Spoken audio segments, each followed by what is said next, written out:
Why are Maddie and I experiencing it all at the same time? I don't know, but it feels important and profound. Indeed, Maddie told me that she had felt this ever since we met. At times she wishes we had never met, or that could turn the clock back, but knows that this is impossible. This is exactly the same feelings as I have been when realising in meditation that Maddie is the source of my problems. Of course, she is. But just maybe it means that my problems aren't problems after all, but blessings. This redefinition being at the heart of co-creation, raising our vibrations of happiness. But maybe the source of our experiences, albeit often shared, may not be the same. We focused on piety, then on Muni, then our brother, Dukan brother, and more recently his collaborators, especially the Dukan from Wunagiri. But maybe this just provide a focus for feelings we cannot really comprehend, feelings deep inside our subconscious. True, Maddie's source may be her Dukan brother, and possibly this was shaped by her experience with her husband, whom the Dukan brother had sold her to. But now it seems more likely that the source for me is my mother, who resulted in me being abused for 20 years by my ex-partner. Thus, if we look for explanations, there will always be Dukan brothers or neighbours, without us really exploring the true source. I really aren't suggesting that piety, Omuni and our Dukan brother have not engaged in malevolence against us, but that we were susceptible to their will due to our unresolved shadow. An unresolved shadow that is the source of our deepest fears, which others simply need to remind us of. I've said many times that black magic seems to play on our fears, so this is just another refinement of that. In short, when we perceive psychopathic or narcissistic behaviour, our thoughts, it is a trigger to us. Thus, when we only truly overcome the effect of black magic by addressing our fears. Nor am I suggesting that Parkano has not been of great help to both Maddie and I.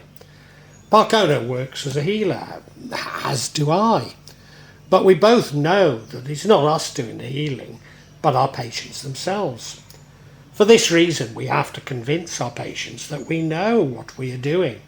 And if this includes a belief in jinn, then whilst healing, we must believe in jinn, or whatever the patient believes in. You might see this as subterfuge, but is it not the same psychology, psychiatry, and medicine itself? Yes, I really do believe that Western medicine to be a placebo, but one with so much mystery invested in it is often more effective than Parkano or my healing, including the herbs we prescribe. Whilst this explanation is rooted within our personal psychology, it's not entirely explainable by science, if indeed you accept psychology as a science. Both Maddie and I, and probably everyone, can subconsciously detect malevolence, maybe simply bad feelings aimed towards us. We do this through something that has been called telepathy. Maybe quantum entanglement begins to provide an explanation of this, but it still has a long way to go. So at least for now, I have to turn to magical thinking, to turn to what I cannot totally explain through scientific rationalism. Yes, this is the transmutation of energy that is part of New Thought, that I had dismissed along with Theosophy. Dismissed because it seems too disingenuous. Dismissed whilst knowing that it contains some profound truths. But I just couldn't identify which.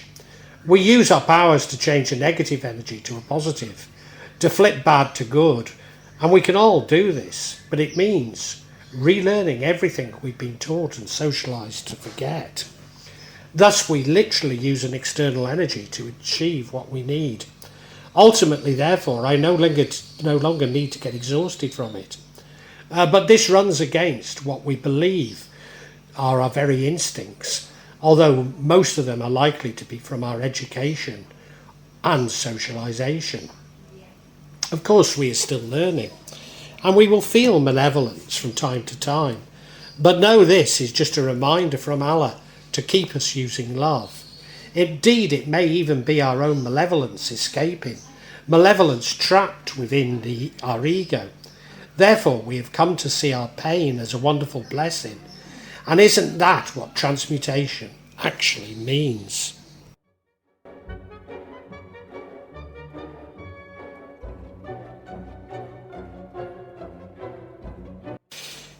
What are these negative energies within us? Well, they're unresolved conflicts, the shadow self in the Jungian sense.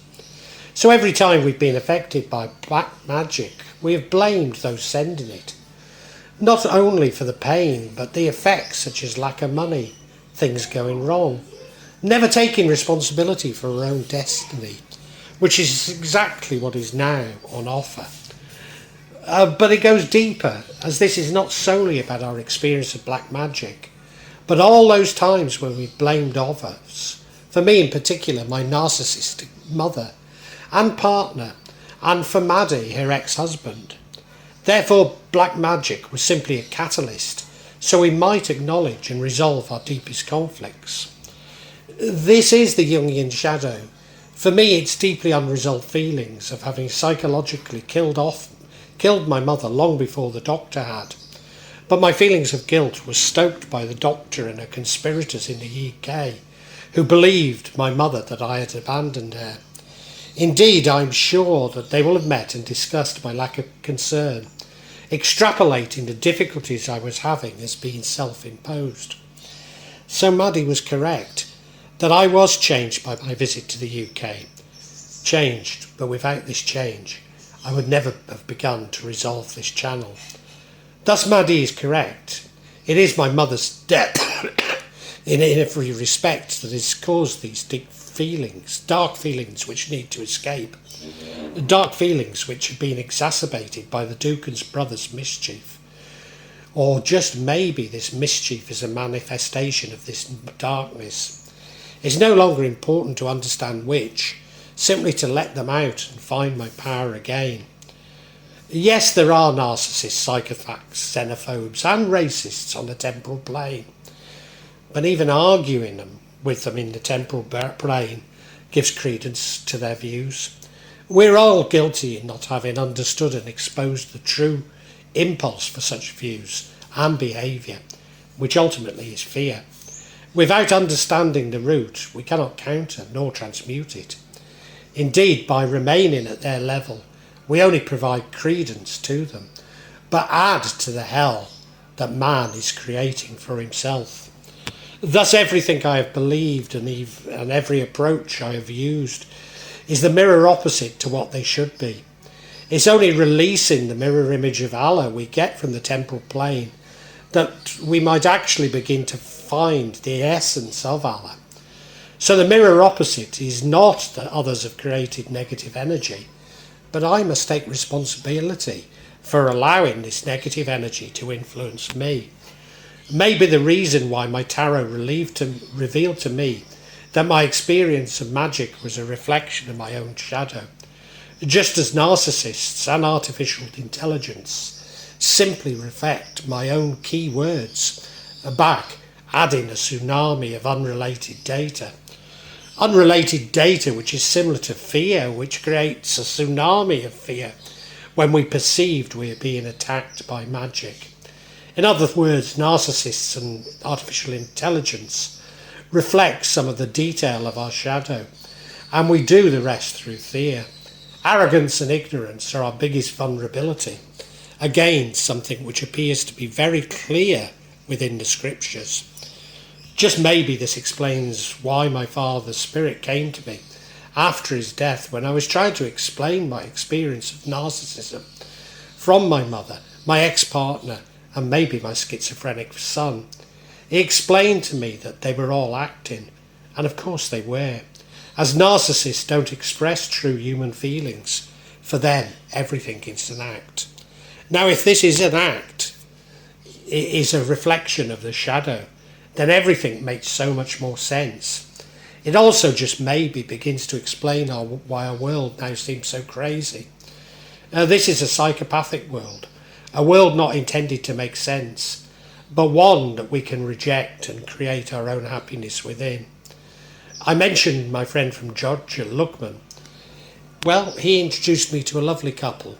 The man is a singer in a well-known Georgia band, but also a tarot reading, where his wife is an astrologer. When we were in Georgia, they'd rented a stall at the Jog Art exhibition. To show our friendship and support, we decided to have our birth charts read.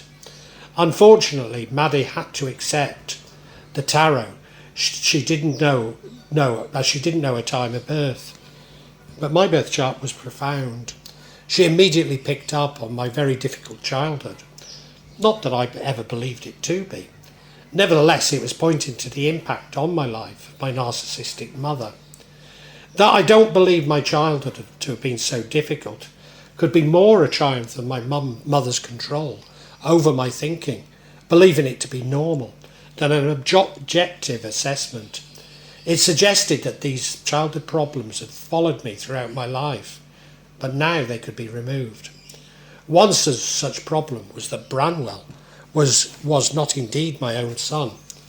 I cannot describe how relieved I felt, as this explains so much, and I should no longer feel guilty.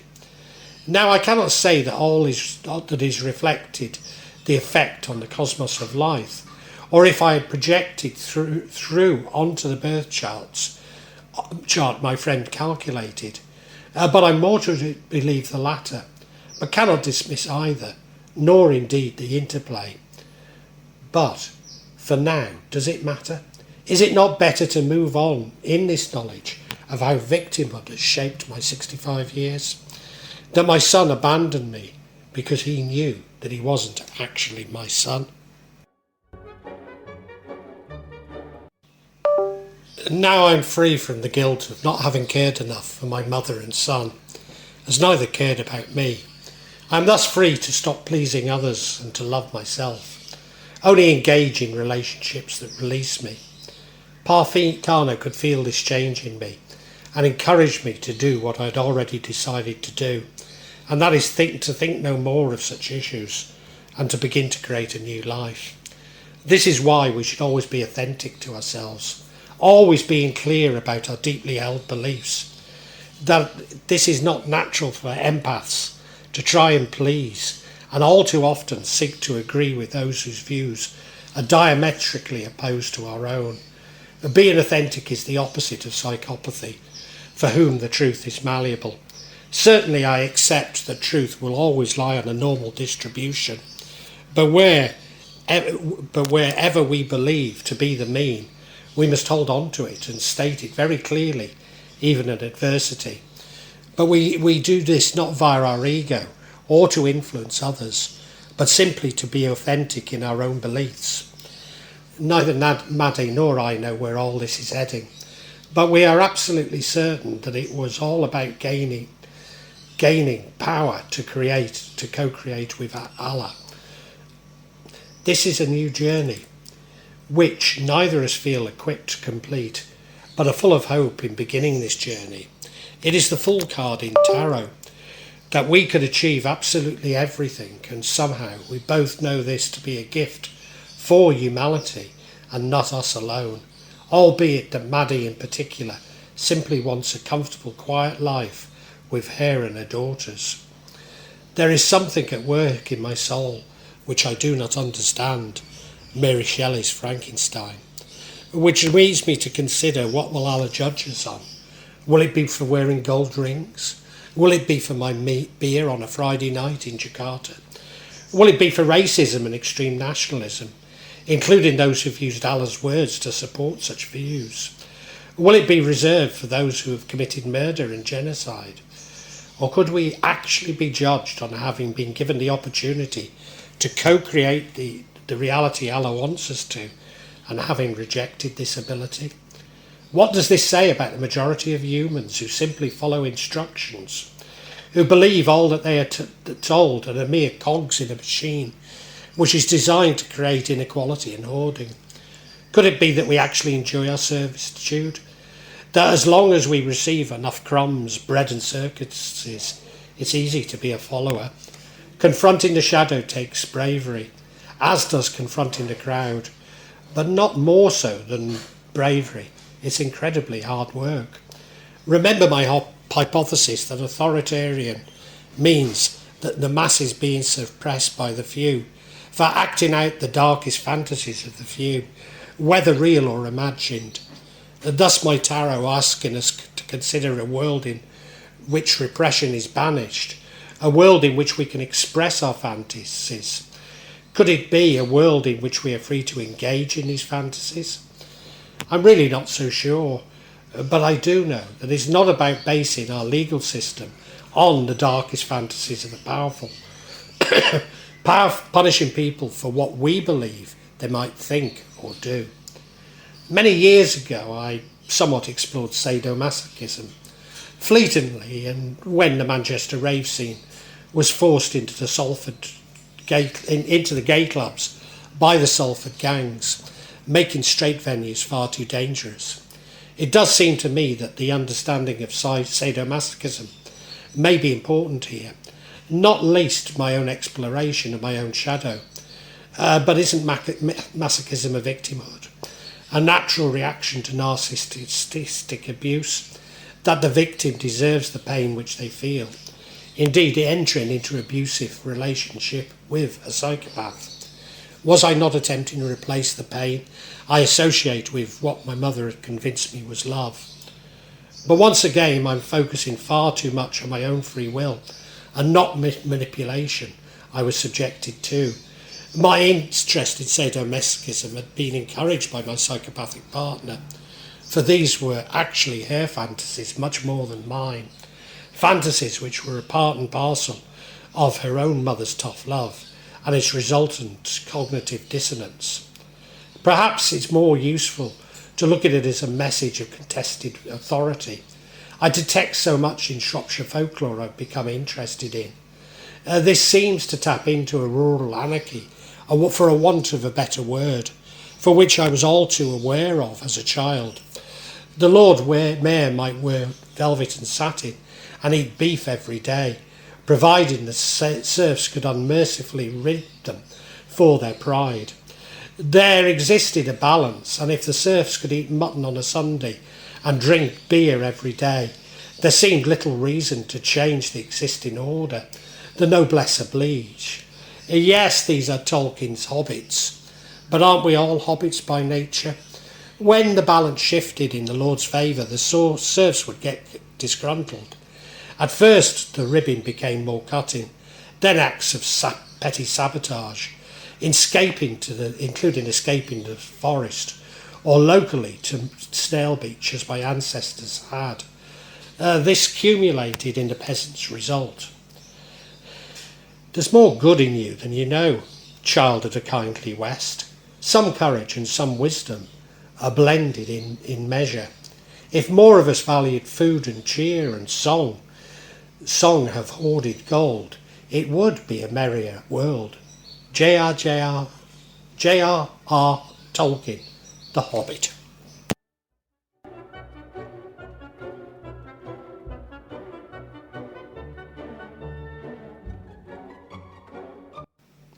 I know, I've confused you with talk about sadomasochism and hobbits, but we simply lack the appropriate language to explain these thoughts. The Enlightenment makes so many assumptions about rationality that it's impossible to express something which is not rational without it seeming irrational. All I'm trying to say is that for most of us, we simply seek comfort. We're happy to be led, even for our leaders to have more material benefit than us. We'll even espouse their logic as to why they should lead, without ever believing it. But they must be honest, lead wisely, and not take too many material benefits. The psychopaths are attracted to positions of power is no surprise, nor that they abuse this. So this is a constantly contested authority. We have a legal system based on the assumptions that man is essentially bad and that life is a jungle. We arrange the allocation of resources, not by need, but based on greed and social Darwinism. Politically, we are organised in ever-concentrating nations, far too large to even notice the will of people. Nations to which social Darwinism is applied.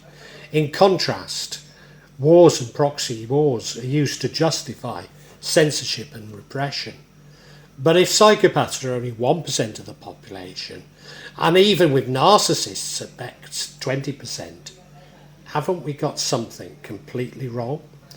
Both the tarot and Allah seem to be saying that because psychopaths and narcissists demand control, we need to release control and submit to Allah or the universe.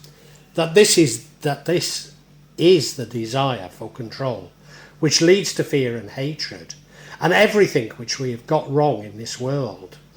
This control is a death instinct, called the Nirvana principle by Freud, but we're being urged to submit and release this control in order to find life, ourselves, and maybe Allah himself. Only through release and submission may we love ourselves, love others, and love Allah. Control is therefore the opposite of love. Thus we cannot impose something on anyone for their own good. Indeed, this control is my definition of black magic. As my mother had used what she considered to be tough love to get me to comprehend the dangers in others, especially my girlfriends. Also, my partner would attempt to school me in business, knowing far more than I, despite it being me who taught at a major international business school and having started 3 successful businesses. You see, the psychopath and the narcissists always knows more and what is in the best interest of others. So many times in business I was taken to one side and told that I didn't have the full picture, alluding to some sort of collusion, or maybe even having a fragment of this collusion shared with me. That is why I've always maintained that the origins of sea theories do not come from the common people, but from the powerful, and are mechanisms to control our thoughts and therefore our behaviour. I know that engaging in these seas is as bad as malicious gossip and should be avoided at all cost, both for our well-being, those of the victims, and humanity. Just as I might justify my beer on stress, on wanting to look off a little steam, the racists and the nationalists will blame others, maybe the very people they hate. The murderers and those guilty of genocide blame their victims. But who are we to blame? Our parents, our teachers, those narcissists we've encountered, those who have sent black magic to us? The lesson is that we must take responsibility, not only for our actions, but our inaction. God has granted us the ability to create heaven here on earth, and we reject this ability, preferring to dwell in hell of our own creation. This is the opposite of narcissist thinking, which is ultimately solipsistic. That is, they are the universe, they are perfection, by suppressing their own shadow. So we must acknowledge our own shadow and see it as the root of what we perceive to be external problems. I've discussed how I was brought from Indonesia to the UK so that the doctor, my cousins, my mother's carers, could euthanize her, because I had power of attorney when power of attorney should have been my mother, and indeed my father's safeguard against such abuse. Not only did I not challenge this, I even knew that as a Muslim that it was wrong, but I actually collected the morphine patches which killed my mother. Yes, there are many people I may blame, and in the case of my mother, she really wanted to die anyway. But I steadfastly refused to address why she wanted to die. Thus, when I face Allah, my mother and father, there is no room for excuse, and I must accept my own negligence. Yes, I have been a victim, maybe a serial victim, maybe I'm an empath, but I've allowed victimhood to overtake my thinking. Even worse, the abuses I have suffered, I have to accept some blame. After all, if 1 in 5 people are narcissists or psychopaths, then I should have learned not to engage in this shared fantasy much sooner. Maybe this is why I have always wanted to be loved, always seeking love, when really I needed to love and forgive myself. Indeed, both my mother and ex-partner would point out to me when I was allowing myself to be taken in by a narcissist, without ever explaining the other was a narcissist.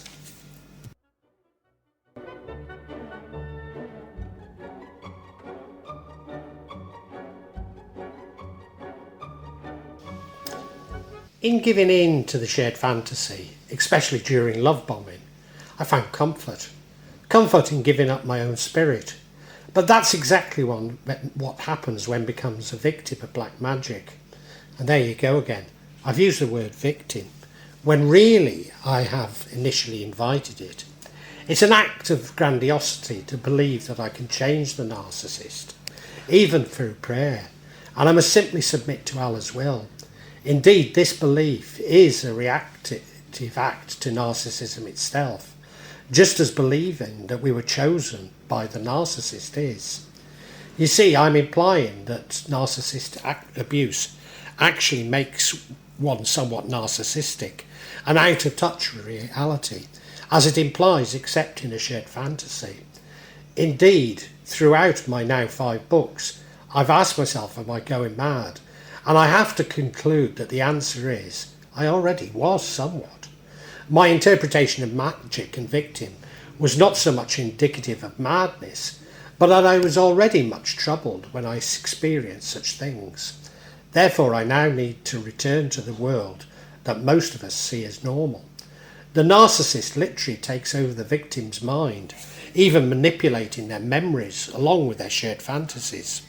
Yes, the victim becomes somewhat mad, even explaining the cognitive dissonance via mysticism or magic. Indeed, magic itself is narcissistic abuse, and the abusive magicians themselves narcissists. But isn't this explanation too simple? After all, narcissistic abuse permeates every aspect of our lives. Could it be that such control does not require narcissism or even a magician to be effective? Well, yes, maybe.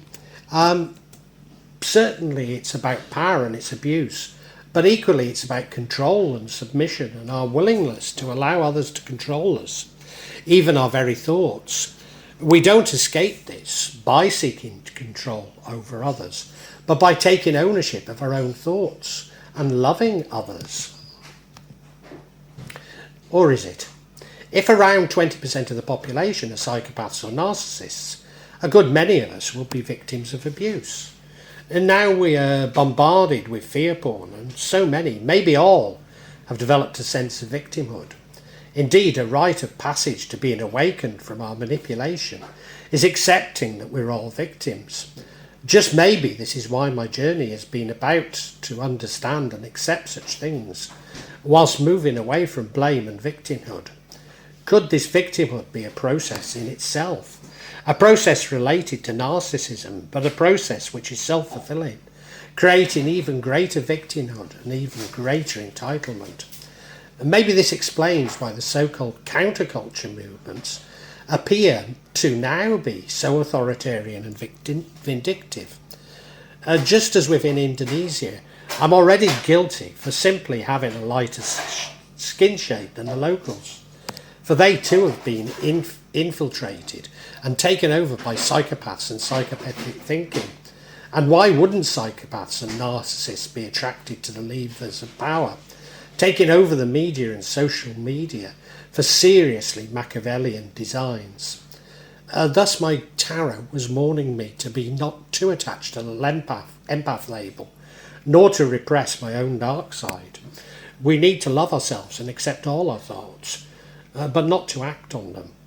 Of course, we may judge others, even attempt to isolate psychopaths, and certainly not embrace them as our leaders, but we do need to live with them. In establishing empathetic cults or anti-psychopath cults, we're engaging in exactly the psychopathic behaviour that led us to this crisis. You may want to call this liberalism, I call it love, but it has a much more difficult path than the one that is influenced by the thinking of the psychopath. It's far easier to blame, even to hate, than to understand and love. It became apparent that my mystical thinking that had dominated my life for the last 5 years, maybe 12, maybe longer, was indicative of narcissistic abuse. Certainly for some 5 years I've interpreted every pain, ailment and illness as being a product of black magic. Even my 12 years of misfortune, not as chance but as fate, maybe a fate shaped by black magic. But all my life I've instinctively known that manifesting works. Some would call this the law of attraction, but not I, as this is far too simple. Nevertheless, only recently 2 friends from England, who've become very wealthy, extolled the virtues of the law of attraction to me. Thus my entire life has been a balance between scientific and mystical explanations. My search for understanding mirrors the preoccupation amongst theoretical physicists for a theory of everything, a preoccupation that I myself know is illusionary, as once one gets close to this theory, a new contradiction occurs. Despite this knowledge, I cannot extrapolate it to my own beliefs. But my belief in mysticism, magic and faith are indicative of a mental illness, something I've questioned myself many, many times. Each of my books has traced the tension between these two ways of thinking, between the right and the left brain, if you like, me searching for a mechanism to explain both science and magic. Uncannily, everything I've written has come true, but not always as I anticipated. Thus each of my books explains how the narcissistic abuse has shaped my mental processes. I do hope they also trace my slow recovery, but cannot be sure. For I'm only recovered when I can live my own life and put up boundaries and not allow others to control my feelings and my fate. I must learn that boundaries are healthy, something my narcissistic mother and ex-partner never respected. Thus I learned to put up barriers. Now I must recognise that boundaries and barriers are not the same, that I should no longer seek to be loved by all. By all I meet, and now and no longer seek out relationships with another narcissists, that I am happy with myself and happy to accept what good fortune I create for myself as something I deserve. Yes, I accept all this now, but what is this mental illness? Is it not the ability to productively contribute to a capitalist society, for one's thoughts to conform with a majority, which could itself be indicative of psychopathic control? We no longer live within a monopolistic or late capitalist society, as much as victimhood capitalism, a war for money and power based on the identity of a victim, or maybe even limbic capitalism, given the overwhelming focus on producing goods and increasingly services, which we are addicted to. Thus we have to base our better world not on opposition and virtual signalling, but understanding and love. Yes, it is limbic capitalism, which has ridiculously been branded as a product of cultural Marxism, itself another unfounded conceit theory. Perhaps another way of looking at my experience of magic is to see it as a mind virus, something I've considered many times regarding the nature of jinn. Yes, it may well be the product of psychopathic assumptions of limbic capitalism, but it reflects the cognitive dissonance we feel within our society. This really puts the health crisis into context, as the apparent massive increase in mental and physical health issues. But always, as always, when I believe I've come close to a compromise, a new contradiction emerges. When I was writing this, I got the flu again, something that always seems to happen after about 3 weeks of being in Jakarta. As always, I was confused as to whether it was actually flu or symptoms of black magic, and not least as the sciatica-like pains accompanied the flu. Indeed, fleetingly, I felt as though my brain was unable to communicate with my leg, something I've experienced many times. So I was confused if this was actually flu, just as I may have been during a health crisis. Indeed, I have often speculated that gin and viruses are related. Maybe even viruses are part of what some would call gin. Certainly all illnesses appear to have a psychological root, but not one that I ever found an effective way to control. My thinking was challenged when Maddie also started to experience the flu. Should I conclude that it was simply the flu? Or given that Maddie and I have strong telepathy and empathy, was she simply experiencing some of what I am? Again, hinting at the relationship between psychology and physical illness. But can I find a way through this labyrinth? Can I rid myself of the virus of narcissistic thinking and lead a life others would consider normal? Or is it attempting to over-control my universe, which itself is indicative of psychopathic thinking? The flu briefly caused me to lose my voice.